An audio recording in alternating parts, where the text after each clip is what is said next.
You already know something is wrong. You do not need me to tell you that.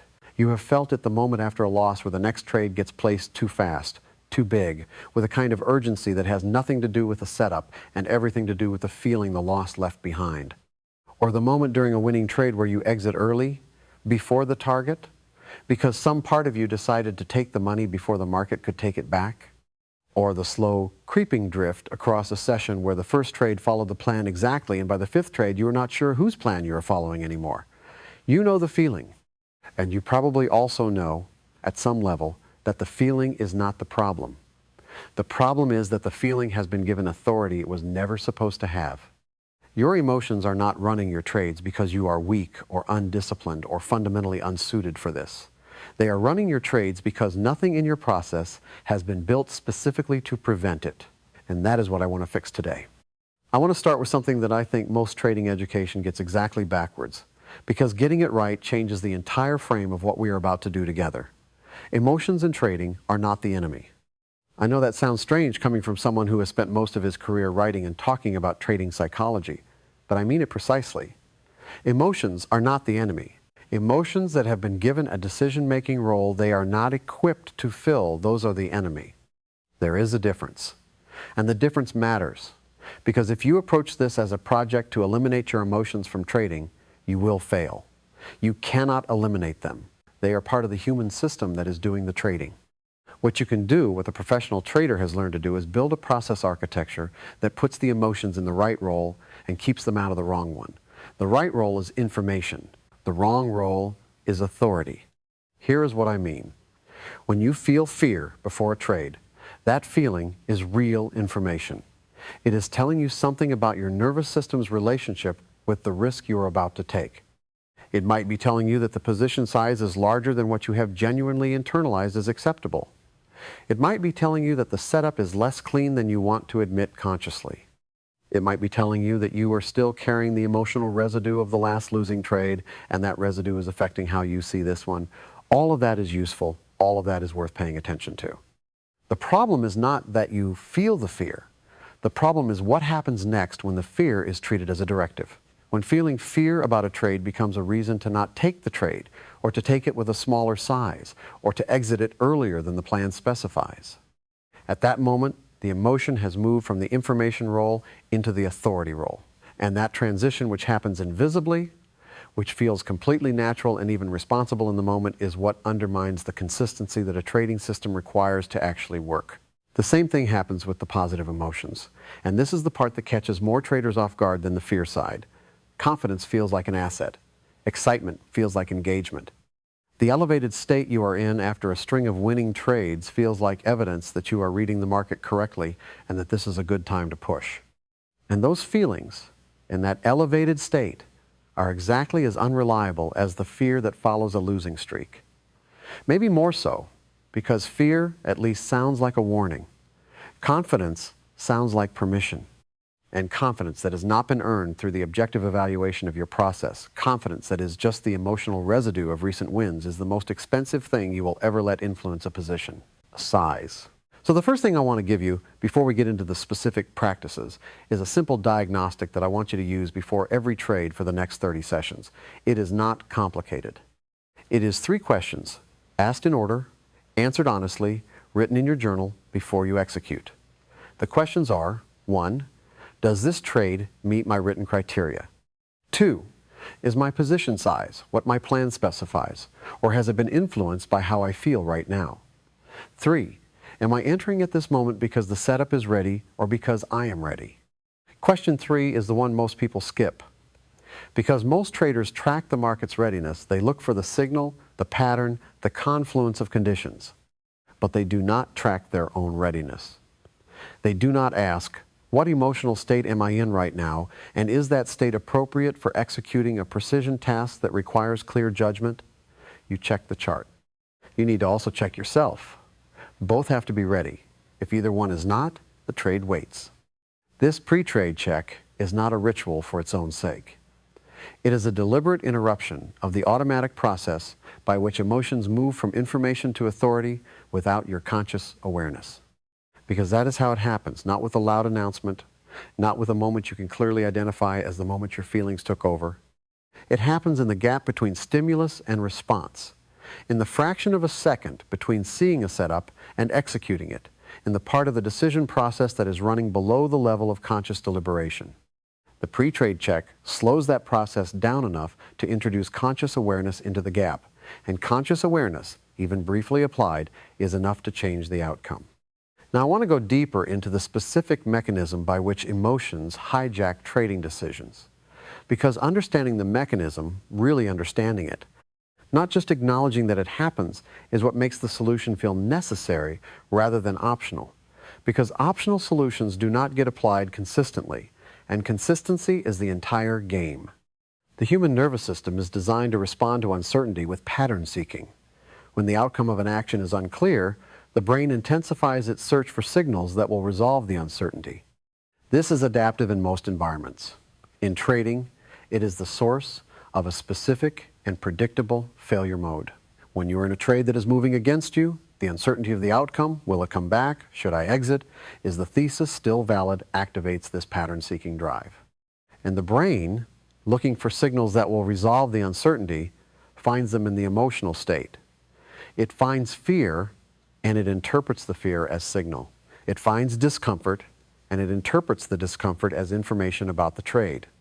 And so the exit decision, the decision that should be made by the plan you established before you entered, gets made by the fear. Not because you decided to let the fear decide.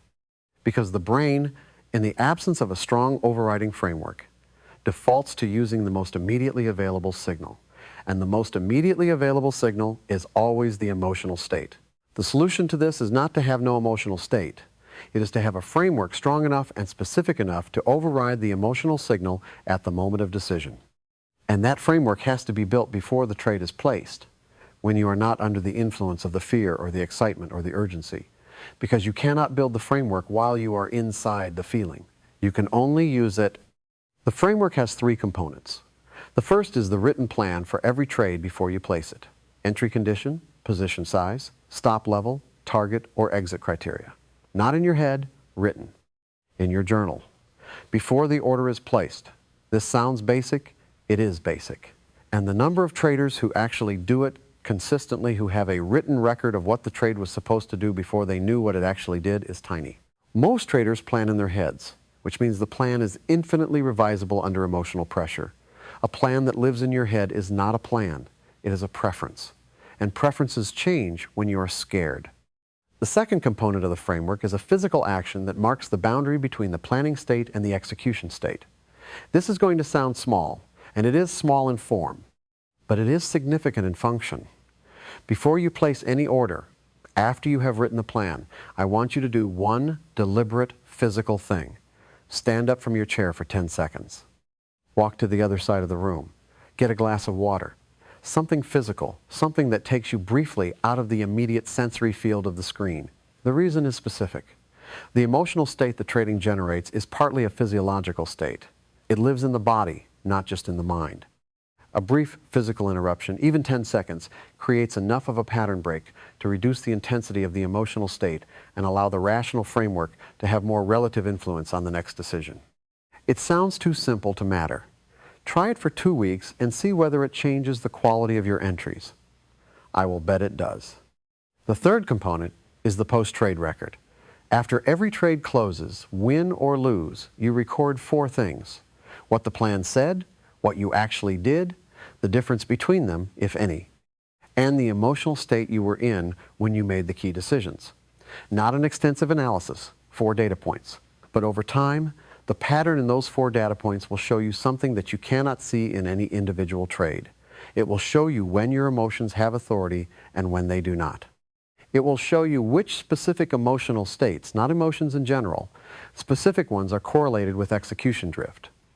Some traders deviate from plan when they are anxious. Some deviate when they are confident. Some deviate specifically on Monday mornings or Friday afternoons. The post-trade record reveals the pattern, and the pattern is the map. Once you have the map, you are no longer fighting a vague general problem called emotional trading. You are addressing a specific, identifiable, manageable pattern of behavior. Let me tell you something about what happens when you build and use this framework consistently. because I want you to have a realistic picture of what you are building toward. It does not make trading emotionless. Nothing does. What it does is change the role of the emotion in the process. The fear does not go away, but it stops making decisions. The excitement does not disappear, but it stops expanding position sizes. The post-loss urgency does not vanish, but it stops generating trades. The emotional experience of trading remains. The emotional authority over trading decisions diminishes progressively as the framework becomes more deeply embedded in the routine. And as the authority shifts from the emotional state to the written plan, something else changes too. The emotional experience itself begins to change. Because a significant portion of the fear and anxiety that traders feel during and after trades is not about the trade at all. It is about the awareness, usually unconscious, that the decisions are not being made from a stable, reliable, consistently applied process. That awareness generates its own anxiety, independent of the market's behavior. When the process becomes the consistent source of authority, when you know with real confidence that each trade is being executed according to a plan established before the emotional pressure was present, that secondary layer of anxiety begins to resolve. Not immediately, progressively, over weeks and months of consistent practice, but it resolves. I want to be honest with you about the timeline, because most of what is sold in trading education promises faster results than this, and I think that promise has cost traders more than almost anything else. The framework I have described today, the pre-trade check, the written plan, the physical pattern break, the post-trade record, if you apply these practices consistently across 30 trading sessions, you will begin to see the pattern in your own behavior. Across 60 sessions, you will start to interrupt that pattern before it executes. Across 90 sessions, the framework will begin to feel natural rather than effortful, and the emotional state will begin to occupy its correct role: information, not authority, without requiring as much conscious intervention. That is approximately 3 to 6 months of consistent practice, depending on your trading frequency. It is not a quick fix, it is the actual fix. And the traders who do the work across that timeline are the ones who are still trading profitably 5 years later, because they built something real inside themselves, instead of waiting for a better strategy or a larger account or a run of good luck to do the work for them. The emotions are not the enemy. The absence of a framework strong enough to keep them in the right role, that is the enemy. You now have the framework. The next trade is the first test of whether you will use it. Not the last test, the first. Because this is not a problem you solve once and move on from. It is a practice you apply across the entire career, continuously, the way a surgeon maintains the hygiene standards that protect every patient regardless of how long he has been operating. The standard does not expire. The practice does not graduate into something you no longer need. You apply it because it works across the whole sample of your trading life, and the results are what the sample produces when the framework is consistently in place. Start tomorrow. Write the 3 questions at the top of the journal before the session opens. Answer them before every trade. Stand up before every order. Record the 4 data points after every close. Do that for 30 sessions before you evaluate whether it is working. Not 5 sessions, not 10, 30. Give the process enough room to show you what it is actually doing. The market is probabilistic, and so is this. The result shows up across the sample. Be patient enough to generate the sample.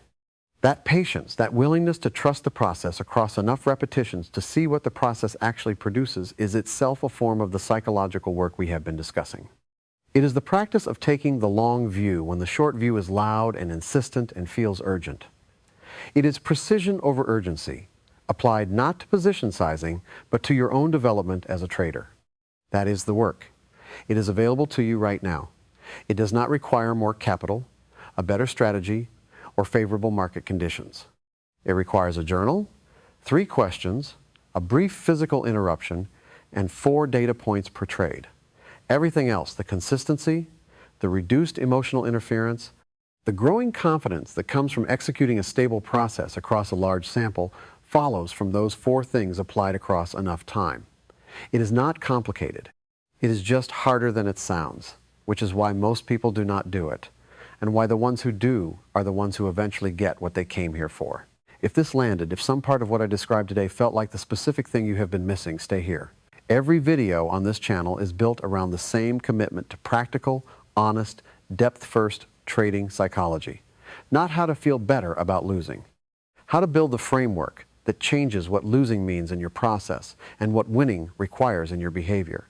Subscribe, because the work deserves a home where it is treated seriously.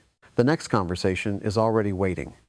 And I want to close with the thing I wish someone had said to me during the years when my emotions were running more of my trades than my system was, not because it would have fixed everything overnight, but because it would have changed how I understood what I was experiencing. The emotions you feel when you trade are not evidence of weakness or failure. They are evidence that you care, that the stakes are real, that you are genuinely in the game. The trader who feels nothing is not a professional. He is either numb from damage or absent from the process. The emotions mean you are present. What you are building with the framework, with the practice, with the patient accumulation of sessions where the plan had more authority than the feeling, is not the absence of emotion.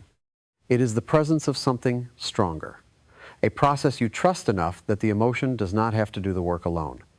That trust is not declared.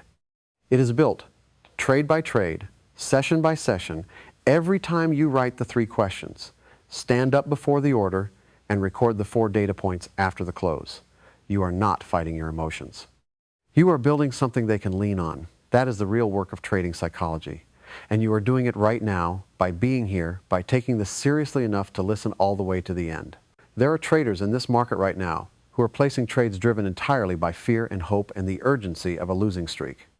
And there are traders who are sitting down, writing 3 questions, checking the chart and checking themselves, and executing with the quiet confidence of someone who knows that the process is in place and the process is the profit.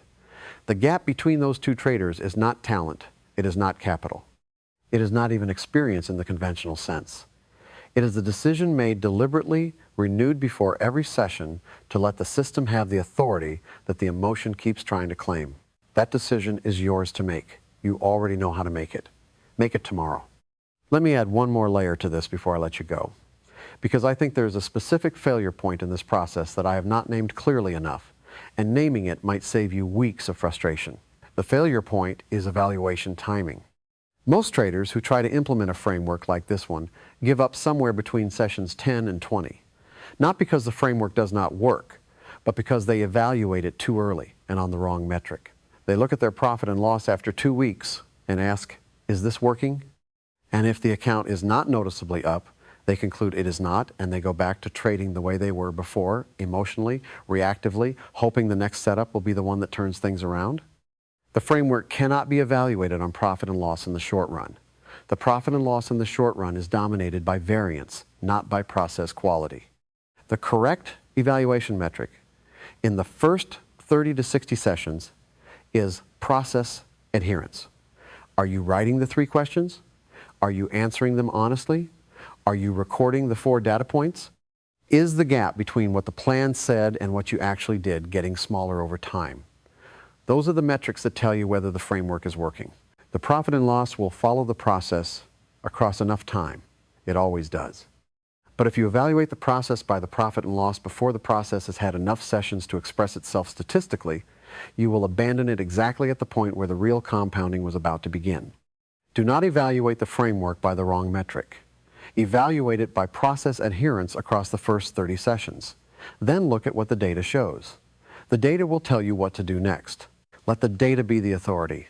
That is the whole point. Here is one more thing. I want to give you a very specific practice for the moment when the emotional override is happening in real time.